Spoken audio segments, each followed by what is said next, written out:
Hey, what's going on, you guys? This is Madam, and I'm coming back to you once again. This time, we're going to go over the NBC News, and this is an update to a story that I did about a FedEx worker who was attacked, literally shot at, um, just for doing his job, delivering packages, not bothering anyone, and this is the update to it. It says white father and son who chased black FedEx worker driver indicted on attempted murder charges. The article was done by JANELLE Griffith.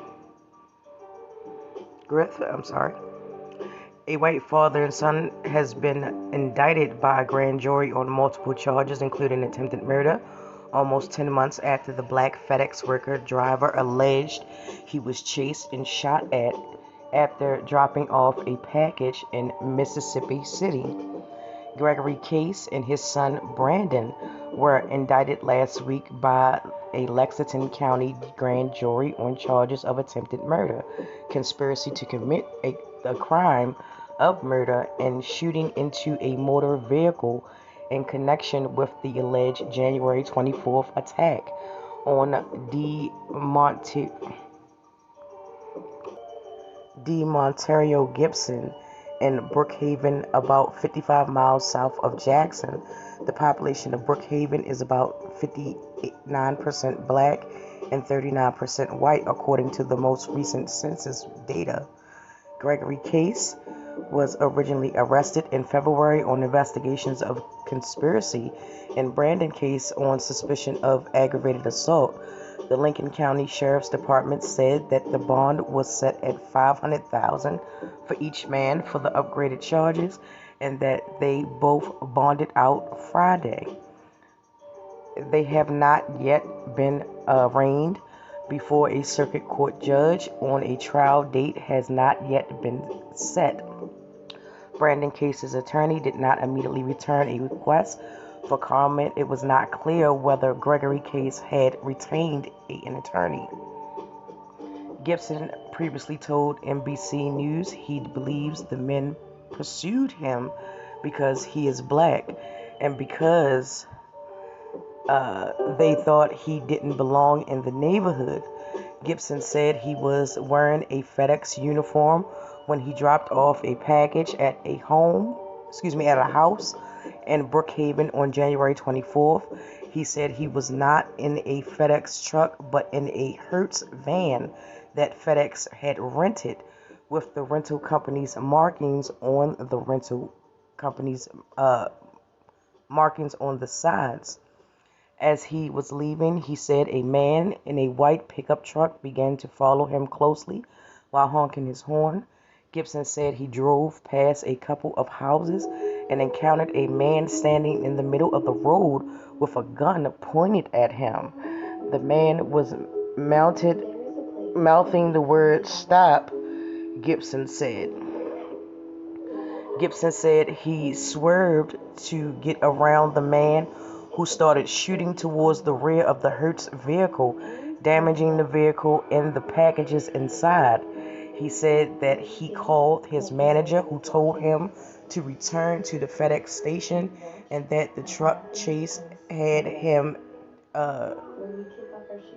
had chased him to the interstate near Brookhaven before ending the pursuit. Gibson was not injured. He went to Brookhaven Police Department the next day with one of his managers to file a police report, a copy of which he previously provided to NBC News. Gibson's narrative was elaborated by the police report. The account has drawn comparisons to the murder of Ahmaud Arbery, a 25-year-old black man who was running through a Georgia neighborhood in February of 2020 when three white men chased him in a pair of pickup trucks for 5 minutes. Arbery was eventually blocked between the trucks and ended up in a confrontation with one of the men, who shot and killed him. The white men, including a father and son, were convicted of murder and sentenced to life in prison. The attorney had argued that the men suspected Arbery had committed crimes in the neighborhood, but prosecutors said there was no evidence of that, and the jury was unconvinced.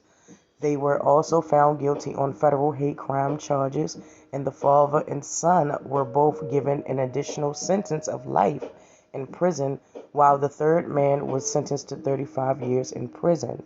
Gibson's attorney, Carlos Moore, said his client is pleased the pair had been indicted. However, he will not take a full victory lap until the cases are convicted of the crimes for which they have been indicted, and both are in prison for their unlawful actions in regards to him on January 24th, 2020. He said in a statement. And that is the end of this article right here. You can go and check this out. Actually, I did the video, which I will link down in the description if you want to go back and see when it started. Basically, this young man was just doing his job. It's very unfortunate, even wearing the full uniform, to be held up that way and to literally been shot at when he posed no threat to them. He was simply just trying to leave the area, and then on top of that, to be pursued all the way to the interstate is just, it's something with malice. It has a lot of malice. And I feel, just for what reason? How did this man, hurt you, trouble you? He didn't take anything from you. He wasn't on your property. He wasn't, it's so many questions that I could ask, all because he was doing his job. He deserved to get shot at? I don't think so. If that was the case, there would be no delivery drivers in any work field, if that was the case.